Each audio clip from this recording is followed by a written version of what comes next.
Welcome along to Zooming with Driven. It's lovely to have you along to our 120th podcast, webcast, however you consume it. It is, of course, still brought to you by Honda. Only one price, the best price. And we kick it off each week with the news. All right, Dino, what do you got, mate? Lots of news this week. The big news that happened last week was the Toyota Festival, the 10th anniversary. Cool. Of the Toyota Festival, the yearly Toyota Festival. They move, I think, different tracks and venues around the country.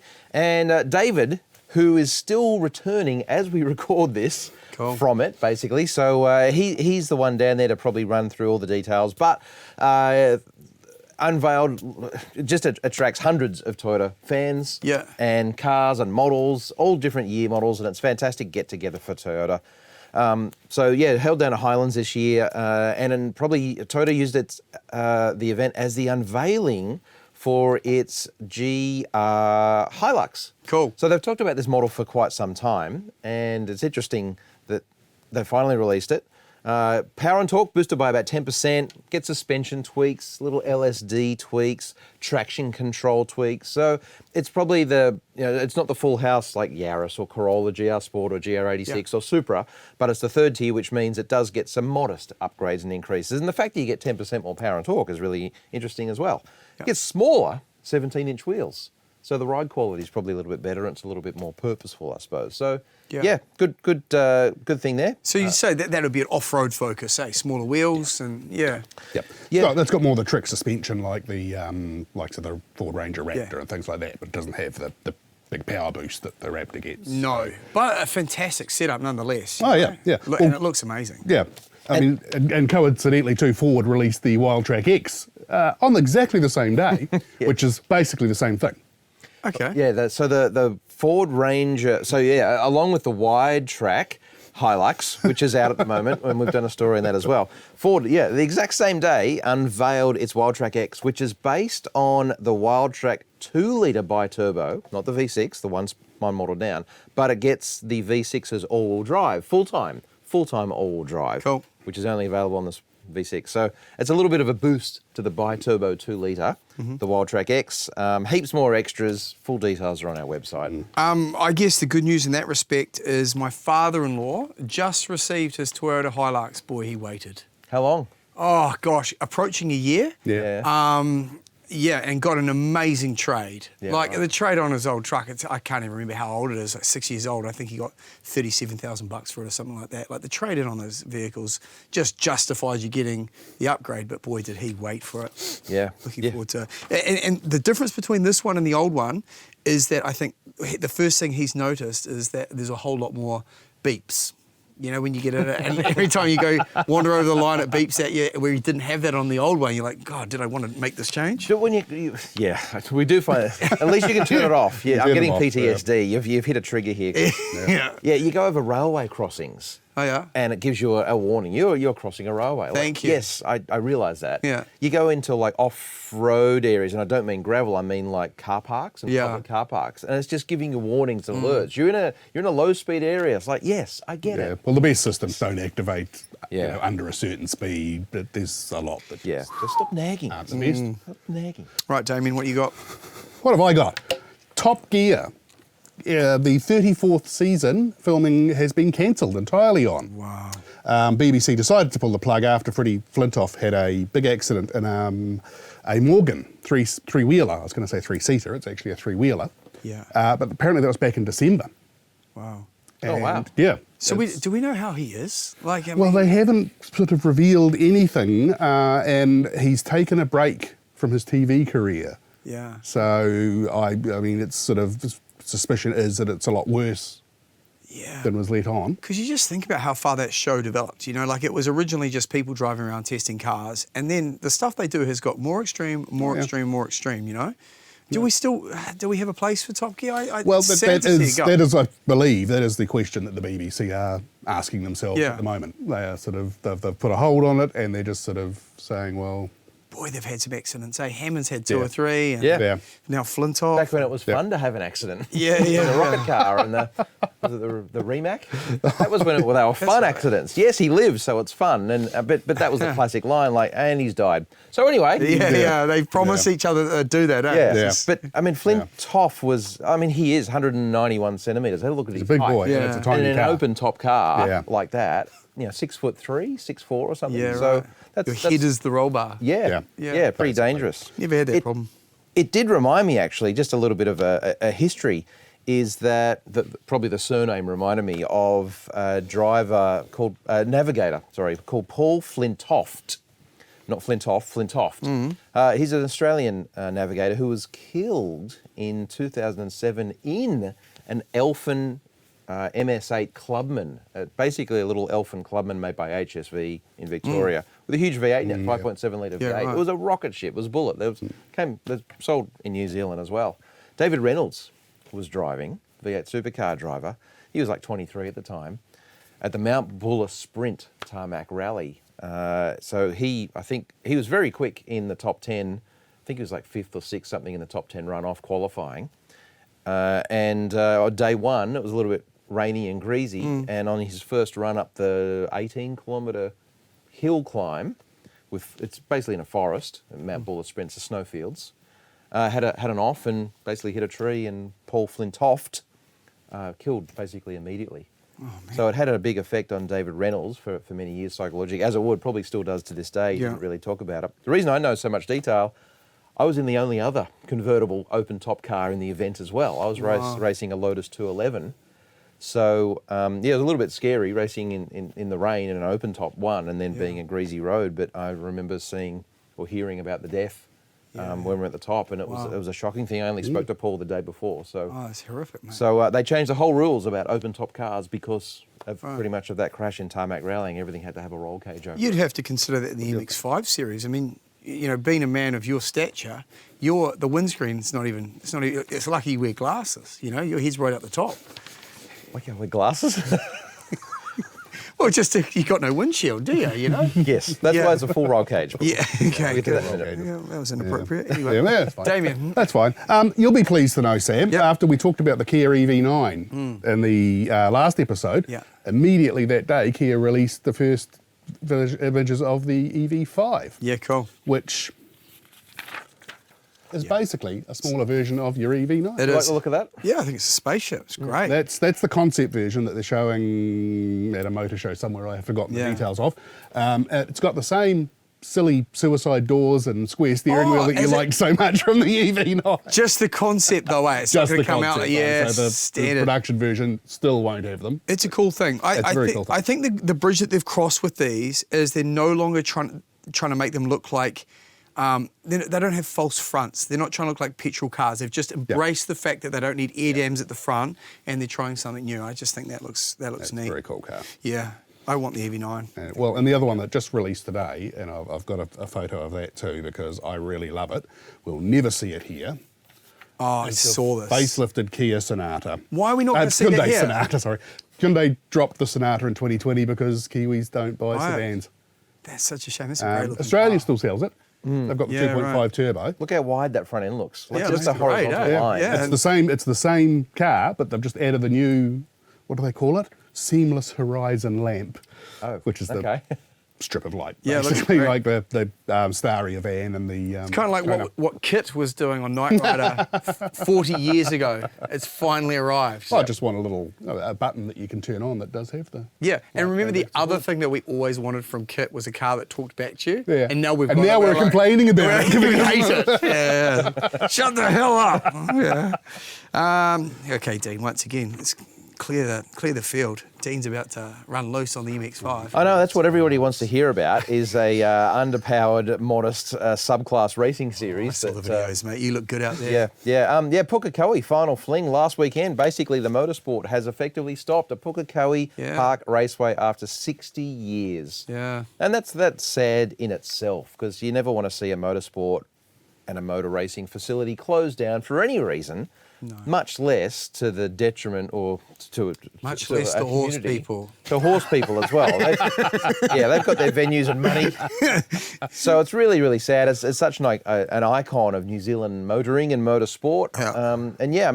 I went out there. Effectively, it was like the first time for the last time. It was my very first time racing at Pukekohe in the Mazda MX-5 series. It was a good chance to actually get out there. I did tow with the Ford Ranger 2-litre bi-turbo. So we've got a tow story coming up on that because that's the third and final part of a little bit of a towing story we've done between Ranger Raptor, the V6 model, and the 2-litre turbo. Towing the exact same thing. So we'll have that story online very soon. Just interesting to see the fuel comparison. And you had the experts. What was the name of the experts that helped you last week? Was Marshall. Marshall. And they diddled the gearbox, didn't they? And they diddled it well because, mate, you got some results. They did. We gave the gearbox a bit of an update, and it was much, much better, for sure. There's a few little improvements to be made over that car over time. It is a budget series, by the way. The final fling, the Speedworks event final fling at Pukekohe was a really good big event. Probably over 10,000 people out there. The stands weren't completely jam-packed like a V8 supercar event would be, but for a smaller event, it was really good to see all the people and crowd out there and everyone walking in the pits. They had super trucks out there, Central Muscle cars, Honda Cup, and then I think there's going to be a highlights package that appears on TV, possibly CRC Motorsport. Enthusiasm. This is like Mardi Gras for a straight guy, you know. Well, MX-5s, I mean, the hairdryers are on the standby. The MX-5's got. Yeah. So we've got a full story about the MX-5s online anyway, so I won't bore you too much. You can details. tell us. Give us the numbers, man. But it was actually really good. So with the gearbox improvements to the car, I went out there first time on the track, qualified on pole by 0.2 of a second. Ooh. And so I was really happy with that. It's just such a ballsy track. Through turn one, it's fantastic. Like you're grabbing fifth gear in an MX-5, 180 k's an hour going through turn one, pretty much almost flat. You just have a little bit of a lift and then get back onto it. Yeah. The car's moving and going through the bumps and where the horses cross the track. And it's really, really awesome. And I was blown away. It's one of my favourite tracks. Yeah, it's dead though now. Yeah. It's just accept that it's dead, all right? It's gone forever. Qualified on pole. I won the first race, which I was really pleased with. Thank you. We had a reverse grid and started 10th. Like I was literally 40th of a 40-car grid because we've got RX-8s and RX-7s in front of us. So I was 40th. But 10 in the pack of MX-5s. 10 in the pack of MX-5s. Yeah. So they always segregate the field. Yeah. So it's always RX-8s and then we're always the last 10. And I got up to 4th on that one. Yeah, man. Not so great, but... Would that have been more fun? Like just working your way back through the pack? Definitely. Definitely much more fun. Had a few little moments in that one, but 4th. And then race 3, which was kind of a scratch race, started front row and won that one as well. Cool. So, it was a really, really close race. RX-8s are going off. I think there was 3 RX-8s effectively written off. They will be rebuilt, but 3 RX-8s crashed that weekend. We had a really good fight.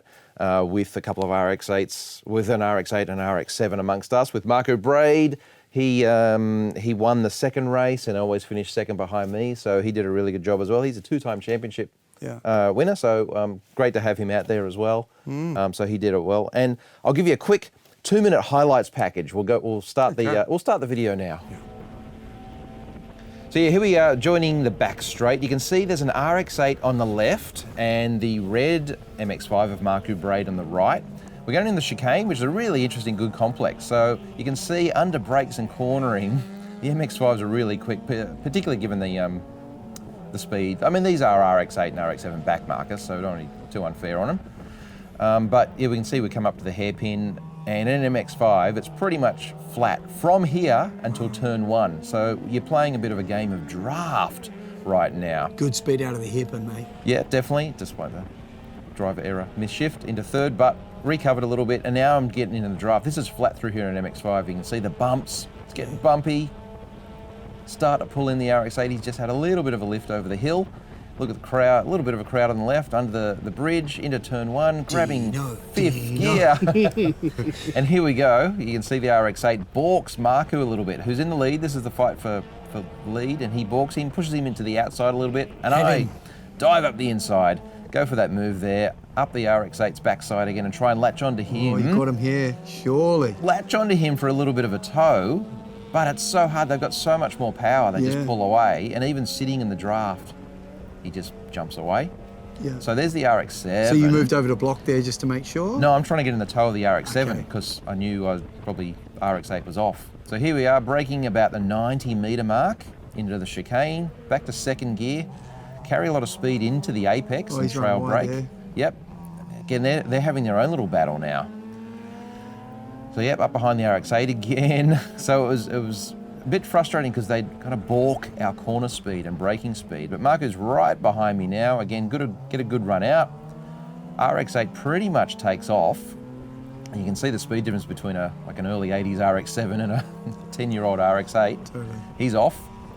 So now I knew this RX-7 was going to be a little bit slow over the hill, so pick an outside line. Oh, nice. You go in on him? Nah, stay on the outside. Yep. Nice, man. And got a good run. And, it's big ballsy because if you chuck a wheel on that grass, she's all over into pit lane. Yeah, that's right. But it was good. Good in the MX-5s. So, actually, I brought something in to show you. That is not the trophy I won. Actually, is it not? That's a prop. I'll show you what that is. This is a budget series, so that's what we won. A hat, a cap, a Hancock cap. It's a podium cap. It's a budget series. Everything is so cheap. No, I know that, but I know what that hat means to you. That's the main thing. Anyway. So the whole cost for the weekend are probably about, I don't know, running cost, fuel and entry fee, about $300. Yeah, cool. Quite realistically. So sort of semi-borrowed car, trailer and everything else. So that worked out well. We've got one round to go. Hampton Downs, May 6-7. There's 1 point in the championship. I'm actually leading the championship by 1 point over Marco. That's amazing, mate. It is, yeah. We've got to get out there and celebrate. So 75 points for a race win, so it's open, totally open. Good luck to you, mate. You've done well. There we go. Is that half an hour? Yeah, it was you said this is a 20-minute podcast, but here we are at 20 minutes and we're going to come back and have a game. So we'll see you very shortly. Castrol Edge. More power, same fuel. Unlock the very edge of performance. Welcome back. The podcast continues because Dean's been talking about MX-5s again. So we're going to get into it now. A new game to celebrate April Fool's. True or false? Indeed. I'm going to throw some concepts at you, and you're going to tell me whether they were a true thing that was offered for sale on a car or false. Okay. An April Fool's joke that was put out by the car companies. Okay. And I've got a series of them here. Okay. Start off with the first one was Ford's swing-away steering wheel. Steering wheel swung by 18 inches towards the centre of the car to allow easier access. I'm going to go true. I was going to go true as well. Yes, you're correct. It is true. It was offered in 1961 on the Thunderbird. 1 point each. It was a $25 option, and it actually became standard on the Thunderbird and was also offered on the Galaxy later on. It was so popular. Very handy for chunky Americans. Very handy for chunky Americans who weren't quite so chunky back in the 1960s, but they were getting there. So, yeah. Skoda's customisable puddle lights. It's a system, you've got your puddle lights in your door. You open your door and projects a little light on the ground.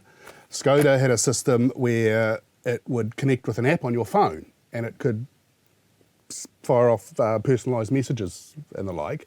Okay. Or you could hook it up to the sync with your calendar as well and give you a reminder. So if you go into the shop, open the door, it says buy milk. It's a very cool idea. I'm calling it bush. I'm saying false. I think that's an April Fool's prank. You are.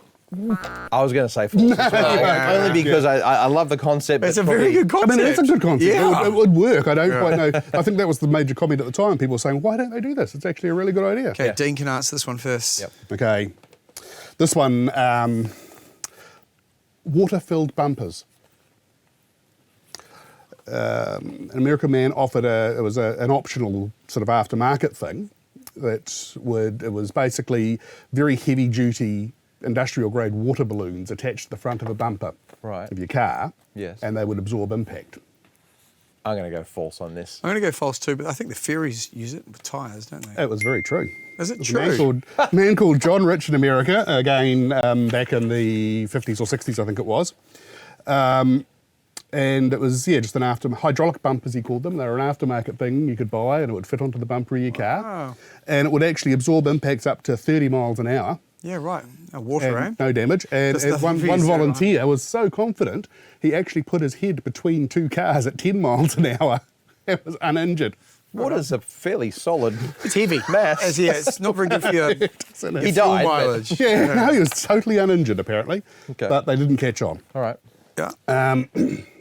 Mercedes-Benz offered a granite interior, going one step above wood and carbon fibre.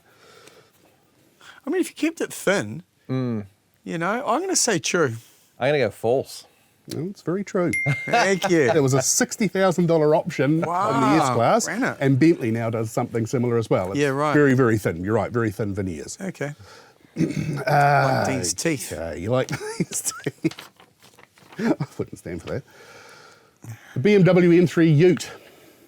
BMW revealed in 2011 a Ute version of the M3. I think I even remember that. That's false. That was a campaign. I'm going to go true because I think I remember seeing it. Well, you're both right. In fact, it was both true and false. They did reveal it. They did actually build it, and it was a tribute to an E30 M3 that they'd built back in 1986 that the M engineers used as a hack, just to run around workshop hack. Yeah, all right. So, and I do believe, I'm not 100% certain, but I do believe the 2011 one was also used as a workshop vehicle by the Wow. M engineers. Cool. 'Cause I Pretty think- awesome work. Yeah. Aussie pro golfer, I think it was Stuart Appleby, built up an M3 Ute as well. There have been Oh, a right. few other people privately doing them too. Yeah. Okay. Yep. So we're both right. You're both right. Yeah, no, it was a tie. Okay. Now this one, Dean's one an in-car coffee machine. In 2012, Fiat offered the option of an in-car coffee maker Oh, this is a good one. in the 500L. God, where would you put it? You know, you probably couldn't viably put it in the glove box just for, you know, in case you have an accident, you'd get a steam scald on your leg. Well, You could put it in the boot though. It could be like a little run around coffee shop. I'm going to say Italian? it's Italian. I'm going to go true. I'm going to go false. It was in fact true.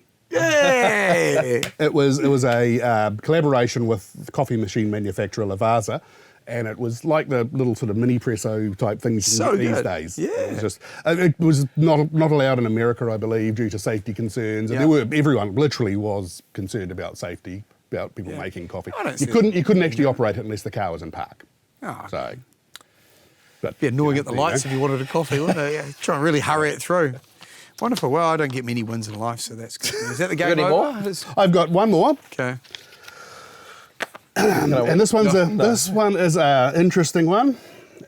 In 2009, a maker of super high-end luxury SUVs offered a interior made of leather created from whale penises. I don't know why anyone would want that. So I'm going to say no. I'm going to go true. It was true. I do Why remember would that. you make Because they're insane. It's a manufacturer called Darts, and the SUV is called the Pombron Monaco Red Diamond Edition. Is it super nice to sit in? A whale penis? Well, I don't. Apparently, it's extremely soft leather. Is it lovely leather, eh? On a whale's penis. Anyway, they made this thing. I mean, this is a company that, you know, you can get gold-plated window trim. Okay. And, How many whales' penises did they use per I seat? don't know. They didn't actually do it because Pamela Anderson got very upset at them. So that means it's false. So I was right again. They offered it. They would, and then they would have done publicly it. said they, you know, Wow. weren't going to do it. But I mean, they probably did. You know, if a Russian oligarch rocks up What and part spends of the $12 million, penis did they make it I from? don't know. We Maybe didn't it was the actually foreskin. specify. It could have been. a cut-off. Maybe it was just circumcised kill a whales. whale. Fine. Maybe the whales are fine. That's so good. Wonderful. Right, on that note, let's talk about what's happening in the print edition this weekend. Print edition this weekend, yes, we've got the Suzuki Vitara Hybrid. Suzuki launched its facelifted, up-spec model of the Vitara, which has been a really good, great engine. Booster jet engine, which is one of my favourite engines. So smooth. Unbelievably smooth. It's called the Booster Jet Okay. engine. So I think it's a 1.3, 1.2, 1.3 turbocharged. Yeah. There's so many small capacity engines these days. Yeah. But I just remember driving the Vitara, loving that engine, and I think it's in the Swift as well. Swift RS. Yeah, right. Beautifully smooth engine. And now they've added hybrid technology effectively from the Swift Oh, wow. into the Vitara. So a little bit more hybrid technology across the Suzuki range, and that's our first drive of that. Launched it in Cambridge, just south of Hamilton. And so that's on the cover, and lots more stuff. Fantastic. Are you featuring the Wales penis seats in this print edition this week? Might be a bit of a send-away offer. No. Anyway, you can find us on Facebook, on Instagram, on YouTube. As always, we appreciate yours and Honda's support. Thank you so much for watching, listening. We will see you next week. With no whale penis.